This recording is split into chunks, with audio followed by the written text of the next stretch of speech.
Esta noche y tú. Psicología con Vicente Alcántara. 92.9. Frecuencia modulada. Radio Marrachí.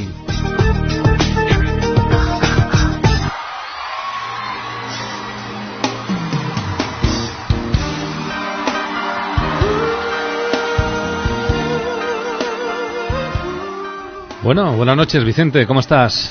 Muy bien, Manolo, buenas noches. Madre mía, no sé cómo lo he mirado, pero vamos, de la no defensión a la indefensión hay un trecho, ¿eh?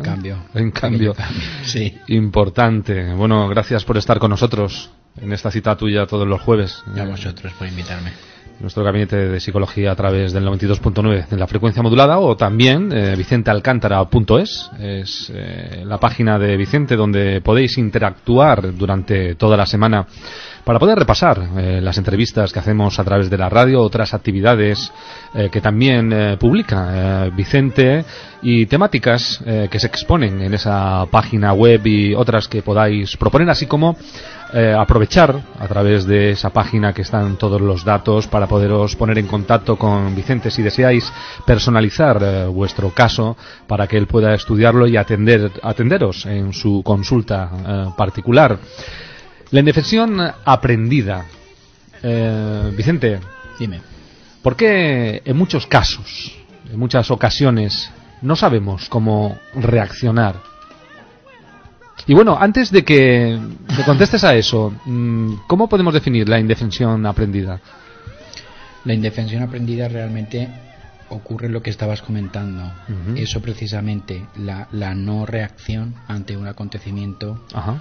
que nos está generando malestar, pero que no sabemos cómo reaccionar. Uh-huh. Estos estudios fue Martin Seligman el primero que estudió este hecho. Uh-huh. No voy tampoco a meterme ahí porque es un estudio y tampoco viene a cuento. Realmente lo que intentó fue comprender cómo estos procesos, por qué las personas somos incapaces de no reaccionar, ante uh-huh. estas situaciones tan dolorosas. Uh-huh.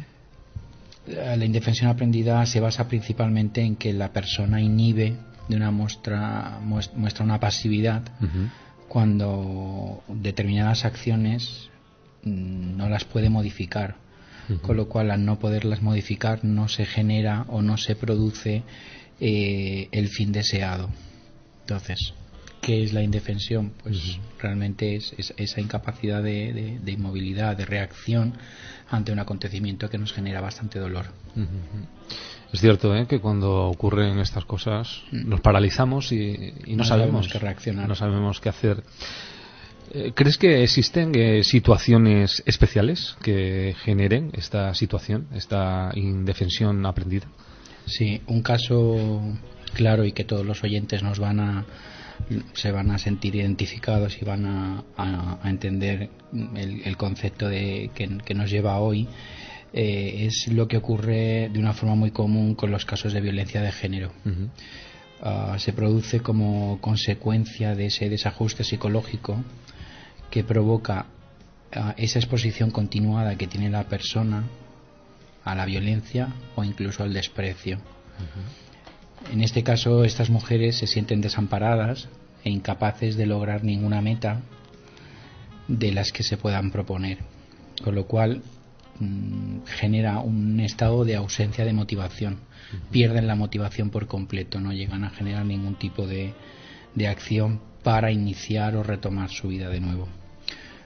El resultado final que está padeciendo el resultado final en relación a la violencia que está padeciendo la persona, la víctima aprende a creer que está indefensa, con lo cual no sabe qué hacer, que no tiene ningún control sobre la situación en la que se encuentra. Uh-huh. Y que por mucho que haga es inútil salir de ahí, con lo cual la persona asume esa situación como una situación totalmente indefensa y no hace nada, tolera en un momento determinado que le agredan, que la insulten, uh-huh. Pero es debido a la indefensión aprendida. En muchos casos he oído que muchas veces dicen, pero ¿por qué no reacciona? ¿Pero por qué la mujer no lo hace a propósito? La mujer se siente totalmente indefensa, ha aprendido a ser indefensa, con lo cual le cuesta mucho salir de esa situación porque no tiene motivación, no sabe qué hacer, entonces está ahí. No es una cuestión de que ellas decidan estar ahí y no quieran salir de ahí, sino que les cuesta muchísimo. ¿Se produce entonces, crees, algún tipo de déficit en este sentido? Sí, los autores que estuvieron estudiando este fenómeno siempre han postulado que como nivel inicial, cuando los organismos son sometidos a situaciones que incontrolamos, es decir, que generan una incontrolabilidad por parte del paciente, estos posteriormente muestran un déficit de aprendizaje de una respuesta que pueda generar éxito. Es decir, cuando ya estás tan expuesto a este tipo de situación, ese déficit de aprendizaje hace que la respuesta que tengas no contenga ningún tipo de éxito, con lo cual te paraliza y te inmoviliza. Por lo tanto, la indefensión, como me has dicho anteriormente, ¿qué es? Realmente es un estado psicológico que se produce frecuentemente cuando los acontecimientos de nuestra vida se convierten en incontrolables. Eso realmente es la indefensión aprendida. Entonces, podríamos hablar de que tienen algún tipo de patrón común, ¿no? Sí, totalmente. Las personas que aprenden o adquieren el síndrome de indefensión aprendida, en ellas se observa un estado de pérdida total de motivación. Tienen una renuncia a la esperanza de alcanzar algún tipo de meta, se lo hayan planteado o no se lo hayan planteado, es igual. El hecho de alcanzar esa meta lo ven casi imposible. Muestran un abandono a toda posibilidad que implique una movilización para conseguir una mejoría. Con lo cual no hacen nada, abandonan y no generan ningún tipo de movilización. Las pacientes que presentan indefensión aprendida tienen un patrón, por ejemplo, muy claro a nivel verbal. Por ejemplo, utilizan frases muy recurrentes por ellos. Por ejemplo, en muchos casos nos hemos encontrado que dicen, por ejemplo, ¿para qué esforzarme si no puedo hacer nada para cambiarlo? Por ejemplo, o bueno, es así y punto. O tipo, en el caso de que sean creyentes, dicen, Dios lo ha decidido así. Entonces lo ven como algo ya tan asumido que les da igual, no hacen nada. Sí, que hay momentos en los que a veces las personas reaccionamos así y preferimos más pensar que es lo que hay, punto, y ya no plantearnos nada, porque la vida nos ha presentado contratiempos que al final no hemos podido superar, ¿no? ¿Qué síntomas presentan este tipo de personas? La sintomatología es bastante amplia. Lo que ocurre es que yo ahora voy a nombrar los principales síntomas que pueden aparecer, pero no quiere decir que se den todos, ¿eh? En algunos casos se dan algunos, otros sí, en otros casos sí se dan todos, pero vamos, no es lo común. Entre otros, hay una disminución considerable de su autoestima. No tienen autoestima, ni baja, ni media, ni alta. No hay autoestima, no se quieren nada. El paciente deja de quererse por completo. En muchas ocasiones tienen el deseo de no seguir viviendo. No tienen ningún tipo de motivación, con lo cual no hay nada que les motive para seguir adelante. Presentan un malestar que se valorará en relación a qué expectativa de pérdida, de descontrol tiene el paciente. Aparecen tristeza, suele aparecer llanto y unos niveles altos de ansiedad. Vaya, pues es una cosa que ciertamente es una situación delicada, ¿eh? Exacto. Es un tema que está ahí y que no se habla mucho de él, y es una parte desconocida, bastante desconocida por la población. Por eso hoy decidí hablar de ello, porque me parece un tema muy interesante y complejo a la vez. Sin duda. Te quería preguntar, Vicente, ¿qué se suele hacer, ¿no?, en la terapia, en este caso? La terapia siempre va adaptada a cada paciente y se personaliza a cada paciente. A pesar de que hay un protocolo de actuación, siempre la terapia se adapta al paciente. En primer lugar, se suele realizar una programación gradual de tareas para que el paciente empiece a moverse y a empezar a recuperar un poquito la motivación. Es común también realizar entrenamiento de la familia en reforzamiento diferencial en relación a esas conductas que son incompatibles. O sea, también se trabaja con la familia como coterapeutas para que ayuden en la terapia y al paciente. Posteriormente también se puede realizar una planificación y una ejecución de conductas que progresivamente pueden llegar a ser un poco más complejas para que el paciente se vaya habituando a que ya no sean tareas simples o pequeñas, sino que se vayan complicando para que vaya adquiriendo más motivación. Se suele enseñar al paciente a que aprenda a que puede controlar los acontecimientos, es decir, que por muy difíciles que sean los acontecimientos siempre hay una solución o puede haber algún tipo de acción para poder controlarlos, o si no controlarlos, al menos gestionarlos y poder salir bien de ese tipo de acontecimientos. Y por último, se les da estrategias para que obtengan reforzamiento, sobre todo en conductas simples. Conductas simples me refiero pues cuestiones domésticas, salir a la compra, aseo, autoestima, etcétera, etcétera.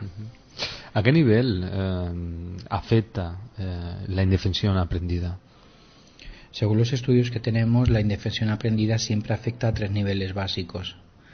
Un primer nivel es a nivel motivacional, en el cual se observa un retraso en el inicio de la respuesta voluntaria del paciente. Es decir, observas que el paciente tarda en reaccionar cuando estamos hablando a nivel de motivación. Hay un segundo nivel, que nosotros llamamos a nivel cognitivo, y en este caso se genera una gran dificultad por parte del paciente a la hora de aprender posteriormente una respuesta que no ha controlado. Eso le cuesta bastante. Y hay un tercer nivel, que es a nivel emocional, en el que lo que se produce siempre son ciertos desórdenes en la conducta, también a nivel fisiológico, presentan características con un estado con unos niveles de ansiedad altos, incluso de miedo en muchos casos. Esos son los 3 niveles básicos en los que afecta siempre la indefensión aprendida al paciente, a nivel motivacional, a nivel cognitivo y a nivel emoción. ¿Crees que hay algún tipo de experiencia, ¿no?, del propio paciente que hace que no responda a las agresiones? Sí. Suelen presentar con frecuencia una clara disminución de iniciar respuestas voluntarias. Siempre, incluso las llegan a eliminar. Generan una pasividad y un retraso a nivel psicomotor y se observa también lentitud a nivel intelectual. Producen, sobre todo en pacientes depresivos, lo que nosotros llamamos una parálisis de la voluntad, realizando las tareas de una forma muchísimo más lenta. Y cuando tienen que iniciar algún tipo de tarea les cuesta muchísimo iniciarlo, por eso lo llamamos el tema de la parálisis de la voluntad. Se genera una disposición a nivel cognitivo que es negativa, con lo cual la persona se siente aún más ineficaz de lo que realmente es.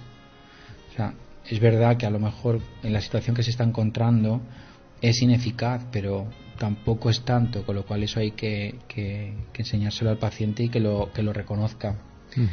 Las personas con indefensión aprendida generan menos respuestas agresivas y competitivas.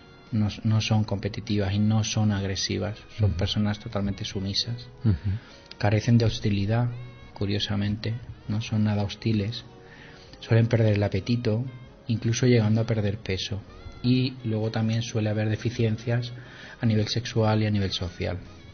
Eso es los grandes tipos de experiencias que presenta el paciente con indefensión aprendida. ¿Y cómo trabaja el terapeuta con este tipo de pacientes? La terapia suele ser larga y se empieza inicialmente a trabajar la modificación de la disposición cognitiva esa disposición cognitiva que tiene el paciente negativa, y se le intenta modificar y convertirla, o al menos que sienta algo de positividad. La principal tarea es cambiar las expectativas negativas del paciente por otras que sean más optimistas, con lo cual el paciente sienta de esa forma que llega a confiar en que sus respuestas pueden generar unos resultados determinados que le permitan salir de donde está metido. Se produce también con el paciente el restablecimiento de los reforzadores que el paciente ya había perdido. Al tener la indefensión, pierde esos reforzadores y no ejecuta la conducta. ¿Cómo se establece? Mediante la enseñanza de respuestas apropiadas que le generen esa sensación de reiniciar de nuevo. Y por último se enseña al paciente respuestas activas y que se le demuestren que son realmente eficaces a nivel social. Eso también se le enseña. ¿Y qué nos recomiendas, Vicente, ante todo esto que estamos tratando, que estamos hablando, ¿no?, con este tipo de pacientes y de actitudes?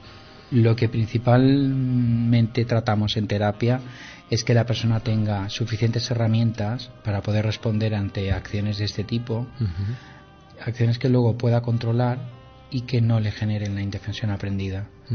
Por lo tanto, lo más recomendable es el aprendizaje de este tipo de estrategias cognitivas que son necesarias para obtener el éxito a nivel de relaciones sociales y en muchos casos familiares. Pero sobre todo es eso, tener que el paciente vuelva a recuperar su motivación y sus ganas de salir de donde está metido. ¿Cómo reacciona, Vicente, el paciente cuando le ocurre esto y acude a un profesional, ¿no?, para poderlo tratar? ¿Qué reacciones ves en ellos? ¿Es que finalmente se dan cuenta de esa situación o es que hay alguien que le ha dicho que le está ocurriendo y tienen que actuar, ¿no?, y tienen que acudir a un profesional para que les pueda poner solución a ello, ¿no? Sí, ¿Cómo se sucede esto? Ahí va. Normalmente los pacientes que presentan indefensión aprendida no vienen de una forma voluntaria a la consulta. Son pocos los casos que acuden de forma voluntaria, pero son casos ya muy extremos, que están en unos niveles que no lo soportan. Normalmente los pacientes que presentan este tipo de síndrome suelen venir o acompañados por algún tipo de familiar o en muchos casos, si vienen solos, vienen porque se lo ha recomendado un familiar, un amigo, y entonces ya, pero cuando vienen ya ha transcurrido mucho tiempo, es decir, llevan sufriendo y padeciendo la situación muchísimo tiempo. ¿Sabes? Para los oyentes que quieran ampliar un poco el tema, en mi página web, creo que es en la solapa de medios de comunicación, sí, o en el canal de YouTube, que también tiene enlace desde mi página web, he colgado un vídeo titulado Indefensión aprendida, con lo cual los oyentes que estén interesados pueden pasar o por mi canal de YouTube, que tienen el acceso a la página web, o a través de la página web, pueden visionarlo y se ve hay un vídeo explicativo y demostrativo de qué es la indefensión aprendida. ¿Vale? Sí es verdad que tengo que advertir que el vídeo es un poquito, no es muy agradable, ¿vale? Es un poco duro, ¿no? Sí, es un poquito duro porque está basado en las imágenes de la película La lista de Schindler, que yo no he visto porque sabía la dureza que contenía las imágenes de esa película y no he querido ver nunca. Sin embargo, sí vi este vídeo. Este vídeo lo descubrí yo en un curso que hice, en un máster que estuve haciendo, y me lo mostraron como muestra para que detectáramos cómo se puede ver claramente lo que es la indefensión aprendida. Yo aconsejo que se vea porque está muy claro, pero sí advierto que es un poquito duro el vídeo. Pero bueno, es una forma gráfica, ¿no?, sí, totalmente, de apreciar realmente la situación, ¿no? Y por qué motivos hay que solucionarlo, ¿no? Exacto. Pero vamos, es un tema, como has visto, es un tema complejo, es un tema que está ahí, está candente en nuestro día a día, pero que es difícil. Sobre todo yo, la intención que tenía con este programa de radio de hoy era difundir esto, porque sé que hay muchas personas que están padeciendo esta situación tan conflictiva para ellos, y bueno, si se les puede ayudar o si se les puede echar una mano, al menos, cuanto menos, abrirles un poco el espacio visual y que vean que de ahí se puede salir, que trabajando se puede salir, que es duro, sí, pero es más duro que permanezcan en el estado donde están. No, como comentamos en multitud de ocasiones, vivimos en una sociedad con muchos cambios, muy convulsa, y da lugar, pues, en muchas ocasiones, pues, que de las muchas cosas que nos están ocurriendo, ¿no?, a nivel psicológico a todo el mundo, para poder comprender esta nueva forma de vivir, pues una de ellas es llegar a esto, ¿no?, a no saber cómo defendernos ante situaciones que ciertamente nos desbordan, ¿no?, y no sabemos cómo afrontarlas. Y la próxima semana, bueno, vamos a abordar la nomofobia. No sé si quieres adelantarnos algo. Sí. Porque yo cuando lo he visto digo, voy a leerlo bien porque como me pones unas frases que ya no sé qué hacer. La nomofobia está dentro de... Se podía clasificar dentro de las fobias. Lo que ocurre es que es una fobia muy reciente, ¿vale?, que tiene relación con el programa de la semana pasada, de la adicción a las TIC, a las nuevas tecnologías. Es verdad que no está clasificada todavía en el DSM-4, que es nuestro libro de consulta. No está ahí, pero es verdad que sí existe. Hay bastantes estudios que lo avalan y lo demuestran, que efectivamente sí existe la nomofobia. Y un adelanto, la nomofobia realmente es el miedo a salir a la calle sin móvil. La semana pasada hablamos de la adicción, ¿no?, a las nuevas tecnologías, y ahora pues la nomofobia es ese miedo a salir a la calle sin móvil, hay muchos pacientes o hay personas que no salen a la calle sin móvil.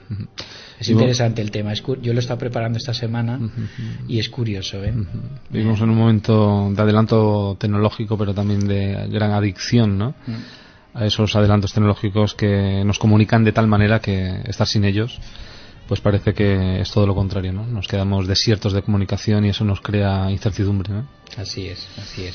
Si me permite, me dejas que adelante el de la semana que viene, por supuesto, que estoy preparando lo que tú quieras. Y me estoy documentando, y la verdad es que también me parece muy interesante, y creo que para los pacientes, para los oyentes que nos estén escuchando les gustará. La semana que viene hablaremos de nomofobia, pero la que viene hablaremos de amaxofobia. Amaxofobia, pero lo dejo ahí. Lo dejas ahí. No voy a decir qué es. Y cada uno que se informe a ver qué es. Exacto. Muchas gracias, Vicente. A ti, Manolo. Buenas noches. Buenas noches. Muchas gracias. Gracias a ti.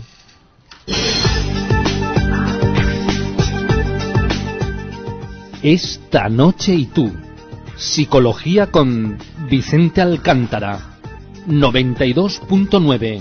Frecuencia modulada. Radio Marrachí.